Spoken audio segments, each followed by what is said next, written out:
Rusia es un gigante. Cubre más de 6.3 millones de millas cuadradas, 11 zonas horarias y más de 190 grupos étnicos.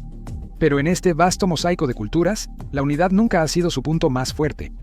El descontento ha hecho que analistas adviertan que Rusia podría no sobrevivir intacta las próximas décadas. Hoy en The Infographic Show vamos a ver por qué Rusia podría realmente desintegrarse.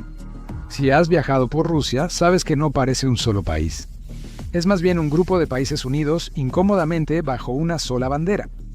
Las calles lujosas de Moscú, con boutiques y clubes en azoteas, parecen otro planeta frente a la rural Dagestán o la nevada Buriatia.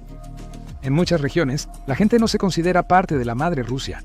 Su lealtad está con su etnia, su religión y su región. Rusia es un extenso mosaico de 83 sujetos federales, al menos 21 de los cuales son repúblicas con su propia mayoría étnica y a menudo su propio idioma oficial. Esos son orgullosos bastiones culturales, muchos de ellos con siglos de desafiar la bota de acero de Moscú.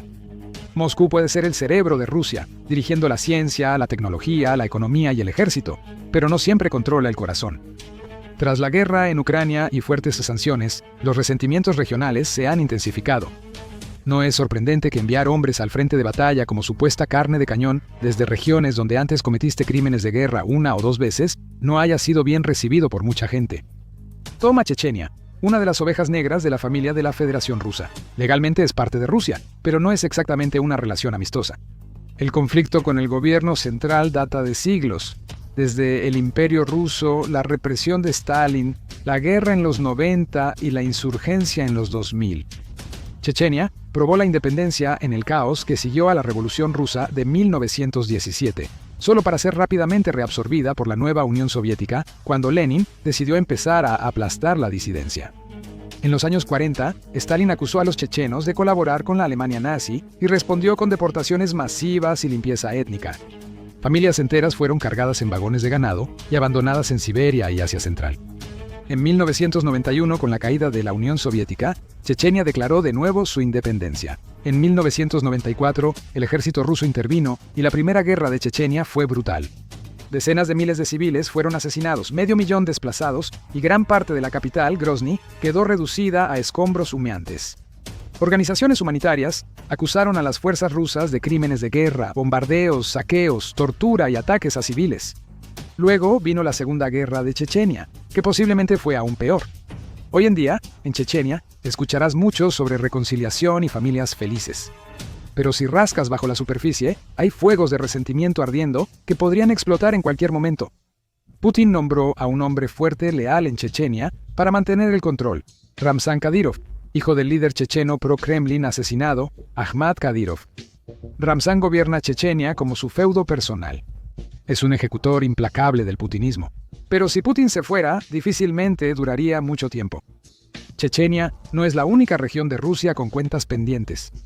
El hecho es que, cuando un país crece hasta convertirse en un imperio, inevitablemente hereda los problemas de un imperio: descontento, división y demandas de autonomía. Puedes gobernar con mano de hierro y pagar sobornos a las élites dóciles, pero al final todo tiende a alcanzarte. Solo pregúntale a cualquier antiguo imperio lo difícil que es mantener siquiera una apariencia de cohesión. También está Tartaristán, una república próspera en la región del Volga. A diferencia de Chechenia, no está marcada por la guerra ni por abusos a los derechos humanos, pero eso no significa que, si se le da la oportunidad, no pueda extender sus alas que Rusia una vez le cortó. Durante la era soviética, la cultura tártara fue sistemáticamente reprimida, el idioma tártaro fue marginado y los esfuerzos por rusificar a la población generaron mucho resentimiento. Muchos ciudadanos sentían que su identidad era borrada en nombre de la unidad soviética. Ese resentimiento impulsó el activismo político y por un tiempo pareció que Tartaristán seguiría su propio camino. Pero el movimiento se estancó cuando Putin asumió el poder y Moscú reforzó su control. Actuó como líder de un estado poderoso, consolidó el control, neutralizó la disidencia y centralizó el poder. Un académico dijo que esto dejó un sabor amargo en muchos tártaros. Muchos ni siquiera se consideran parte de la esfera cultural rusa. Algunos se identifican más con Asia Central o Turquía que con los rusos étnicos o Moscú. Y luego está Dagestán, un lugar donde parece que la mitad de los jóvenes están entrenando para el octágono antes de que siquiera puedan conducir. No es solo un deporte, es identidad. La lucha forma parte de la cultura, y aunque peleen en el ring, Estos hombres también protegen a sus familias, honran su comunidad y viven su fe, especialmente el Islam. Son regiones muy distintas, definidas por montañas, idioma e historia compleja, y muchos habitantes se sienten tan vinculados a Moscú como a Marte. Sucede igual con muchos pueblos indígenas de Siberia, como en Tuva, Buriatia y Yakutia. Muchos de ellos ni siquiera se identifican como rusos. Y aún así, cuando estalló la guerra en Ucrania, sí los consideraron lo suficientemente rusos como para reclutarlos y enviarlos al frente. De pronto, los jóvenes de estas repúblicas frías y lejanas se vieron en una guerra que pocos comprendían. Fueron sacrificados por un gobierno que no eligieron, dirigido por élites desconocidas y se sentían como carne de cañón. Muchos lo resentían, pues los hijos de barrios ricos de Moscú y San Petersburgo solían estar ausentes del frente. No sorprende que estallaran protestas sobre la guerra en toda la Federación Rusa.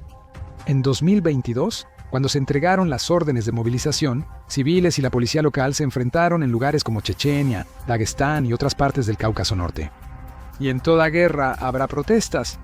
Eso aplica estés en Moscú, Minnesota o Myanmar. No era solo un país protestando contra una guerra, sino un mosaico de regiones con siglos de agravios históricos. Si Vladimir Putin quería romper la espalda del camello, mandar a esos jóvenes a Ucrania fue una gota clave. Estas personas se sienten acosadas por un país que tiene una larga historia de acosarlas. El 81% de la Federación Rusa es étnicamente ruso, por lo que conviven con otras etnias. Pero no todos son leales a Moscú. Como la mayoría de los humanos, con el tiempo, podrían tomar el camino de menor resistencia y hacer lo que sea mejor para ellos y su familia. Revisemos cómo las cosas podrían desmoronarse. Durante años, los siberianos han considerado una república siberiana. Siberia ocupa el 77% de Rusia, pero solo vive ahí una cuarta parte de su población. Claro, hay un montón de espacio vacío allá afuera, pero ese espacio resulta ser el hogar de reservas de petróleo y gas muy valiosas. Aunque producen la mayor parte del petróleo y gas de Rusia, Siberia y el Lejano Oriente reciben poca riqueza económica. El 70% del Producto Interno Bruto de Rusia proviene de la Rusia europea, donde se concentra casi toda la inversión e infraestructura. Si sigues el dinero, es más evidente. El 71% del Producto Interno Bruto se gasta en una pequeña parte europea del país, mientras que la zona asiática, mucho mayor, recibe mucho menos. Así que tienes esta enorme masa de tierra con todos los recursos, pero nada de los beneficios. Para los peces gordos políticos de Moscú, pensar en una Siberia independiente es una pesadilla que los despierta sudando frío. Por eso prohibieron las marchas por la independencia de Siberia en 2014, acusando a los manifestantes de llamados a disturbios, actividades extremistas o participación en eventos ilegales. Moscú amenazó medios, bloqueó redes sociales y culpó en parte a la interferencia extranjera. Es posible que gobiernos extranjeros hayan agitado las cosas. Rusia posee muchos recursos naturales, lo que inquieta a otras potencias. Condoleezza Rice, exsecretaria de Estado de Estados Unidos, dijo: Siberia es demasiado grande para un solo estado. Madeleine Albright, exsecretaria de Estado de Estados Unidos, supuestamente dijo: ¿Dónde está la justicia si solo un país tiene tierras como Siberia? Ambas mujeres niegan haber hecho esos comentarios. Probablemente granjas de trolls rusas los difundieron. Lo importante es que Rusia quiere que la gente crea esto, sabiendo que a Estados Unidos le gustaría que Siberia no estuviera bajo el control ruso. La razón por la que querrían eso es, primero, debilitaría a Rusia en el imparable juego de la política de poder global, y segundo, Estados Unidos y sus aliados europeos podrían negociar algunos acuerdos con Siberia para obtener gas y petróleo. Una Siberia independiente es el sueño de políticos occidentales. En este momento, Siberia no tiene la voluntad, y nos referimos a la mayoría de la población, de enfrentarse a Moscú. No tiene el poder de fuego, así que las naciones occidentales tendrían que involucrarse, y ahí está el problema. Debería haber mucha propaganda. Occidente debe presentarlo como un beneficio global, liberar Siberia del control de Moscú. Pero eso es difícil de vender en un mundo que ya está muy cansado y cínico respecto a las intervenciones extranjeras. Si Rusia pierde la guerra o simplemente se desgasta en un conflicto prolongado. Claro, no hay muchas probabilidades de que eso suceda, pero sigamos con esa idea. Entonces, Putin es expulsado y de repente hay un caos político. Una especialidad rusa: corrupción al alza, economía en caída y sin líderes visibles. En Siberia, gobernadores y élites están hartos. Hablan de independencia, autogobierno y de enviar nuestro gas al oeste sin recibir nada a cambio. Después controlan sus presupuestos, redactan declaraciones y hasta diseñan banderas. Están cansados del abuso y saben que pueden sobrevivir y prosperar como entidad independiente. Solo necesitan un empujón, y siempre hay una potencia occidental lista para golpear a Moscú donde más duele. Así, el mapa empieza a redibujarse solo. Las energéticas occidentales querrían participar. Estarían haciendo fila para cerrar acuerdos con oligarcas siberianos recién formados por las reservas de gas natural, convenientemente entregadas a través de nuevos gasoductos propuestos. También estarían interesados en el carbón, la madera y los metales, todo en nombre del bien mayor de la humanidad, por supuesto. Cuando surge un Congreso siberiano y vota por autonomía económica, inicia el juego. Pronto se declara la República Federal de Siberia y Occidente se involucra totalmente. Los periódicos de multimillonarios celebran un cambio democrático, los centros de estudios publican informes y Washington y Bruselas envían asesores. Rusia podría intentar enviar tropas, arrestar a las élites políticas de Siberia y acabar con todo esto en un charco de sangre siberiana.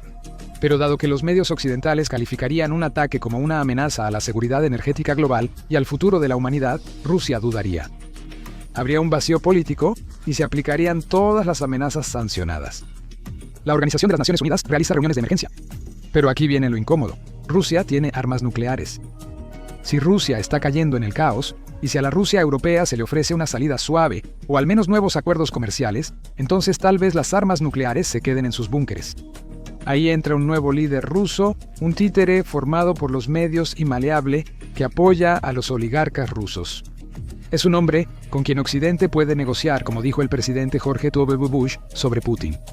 Esto causará miseria y pobreza en la gente común de la Rusia europea, pero eso nunca ha sido un problema para oligarcas rusos ni políticos occidentales. Está bien, claro, hemos movido muchas piezas en el tablero, pero si la historia nos enseña algo, es que la política de poder global puede cambiar de la noche a la mañana. Guerras, asesinatos, golpes de Estado y sanciones pueden cambiar todo rápidamente. El problema es que Siberia no tiene un movimiento separatista fuerte actualmente. Aún no. La mayoría sigue siendo rusa, y las élites regionales no arriesgarían todo, salvo que el Kremlin pareciera acabado.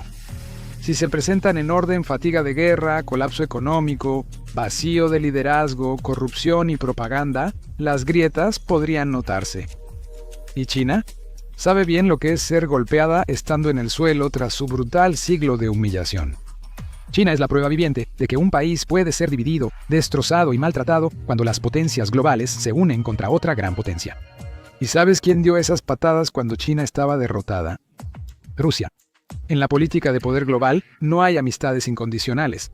La República del Lejano Oriente en Rusia es una región rica en recursos con unos 3.5 millones de habitantes.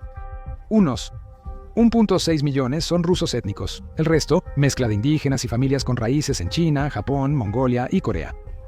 Estas personas viven más cerca de Tokio, Seúl y Pekín que de Moscú, y muchos sienten más afinidad con sus vecinos asiáticos que con los burócratas que gobiernan desde Moscú.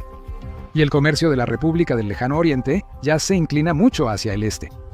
Como Siberia o el Cáucaso, estas regiones suelen parecer colonias económicas más que socios culturales de Moscú. Y digamos que las piezas en el tablero no han cambiado desde que Siberia, hipotéticamente, sacó las tijeras gigantes y cortó lazos con la Rusia europea. China, el otro hegemón regional, vería oportunidad en una Rusia fracturada y como Occidente, tiene sus propios intereses. Tiene dinero, poder y ningún escrúpulo para negociar en zonas grises de la geopolítica. Mientras Rusia tropieza, China se suma discretamente y ofrece lo habitual para adueñarse del futuro. Infraestructura, dinero y promesas. Propone nuevos gasoductos y oleoductos para canalizar gas y petróleo. Quiere madera, materiales y acceso a los puertos y a las líneas de ferrocarril que abrirán la región. Promete una prosperidad inédita en el Lejano Oriente. Para no quedarse atrás, Japón y Corea del Sur, con el respaldo de Occidente, también se suman. A todos les gusta un proyecto de reconstrucción, especialmente si beneficia a la humanidad. Los oligarcas en Moscú siguen siendo atendidos. Ese nuevo líder, el que tiene los hilos de marioneta apenas visibles cada vez que aparece en la televisión hablando de unidad y prosperidad para todos. El pueblo ruso ya ha vivido promesas incumplidas. Les ofrecen oro, reciben vodka, hacen filas por pan y obtienen desesperanza. Aunque el Lejano Oriente tal vez no requiera tanta persuasión como Siberia, los grupos indígenas y minorías no rusas de la región han resistido en silencio la dominación de Moscú por mucho tiempo. Grupos como los yakutos o los buriatos no requieren un curso intensivo sobre el imperialismo ruso, ya lo han vivido.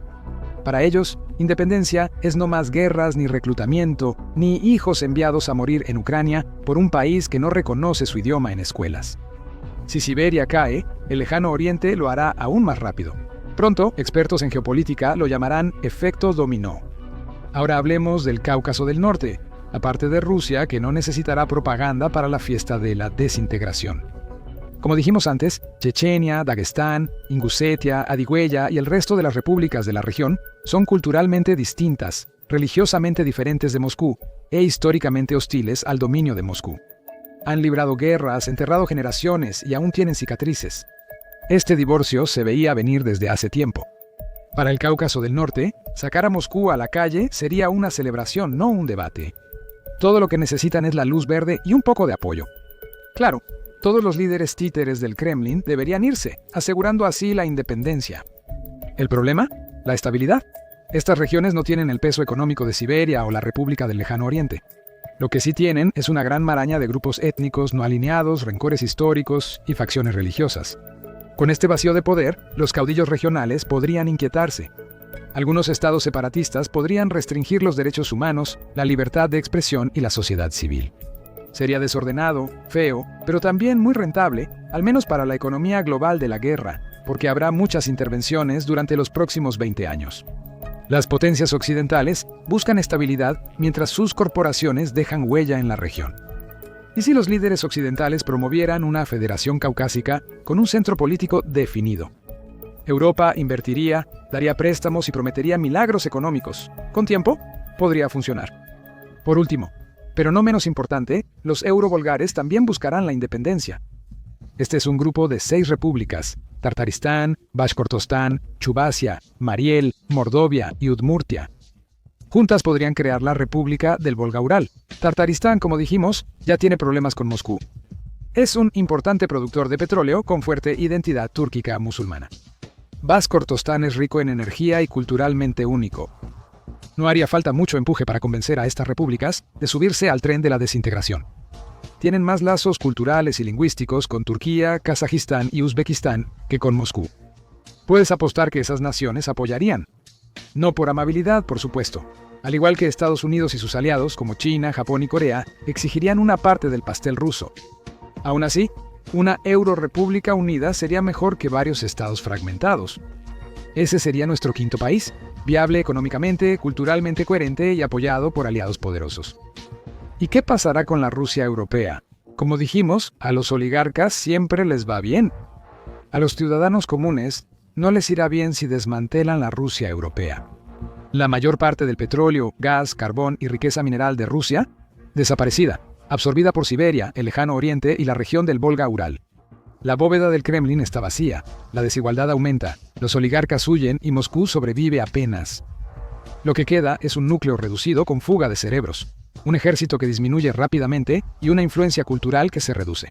Sería un país con 2 opciones: reconstruirse como un estado humilde, orgulloso de su legado en ciencia, arte, música y literatura, o colapsar en un estado fallido atormentado por lo que alguna vez fue. Es una parte tan única del mundo, con tanta cultura, tantas mentes brillantes y tanta ingeniosidad. Podría convertirse en una nación próspera, pero también puede fallar todo. Pero hay otro problema: las armas nucleares. La mayor parte del arsenal nuclear de Rusia, su infraestructura de mando y control, su inteligencia militar y sus capacidades de alta tecnología todavía están basadas en la Rusia europea. Ahora tienes un estado inestable y pobre, con suficientes ojivas nucleares para destruir la civilización, lo cual nunca es bueno. Y aunque Occidente exigiría el desarme, incluso un líder títere no entregaría las armas nucleares sin garantías de seguridad y económicas sin precedentes.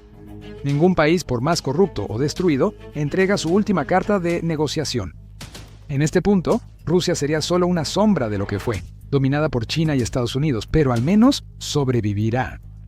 La otra posibilidad: la diplomacia falla y todo acaba en un destello blanco cegador. Con las tensiones en aumento, ¿qué pasaría si Moscú decidiera presionar el botón? Mira, ¿qué pasaría si Rusia lanzara una bomba nuclear minuto a minuto? Para ver cómo podría desarrollarse un escenario así, o haz clic en este video en su lugar.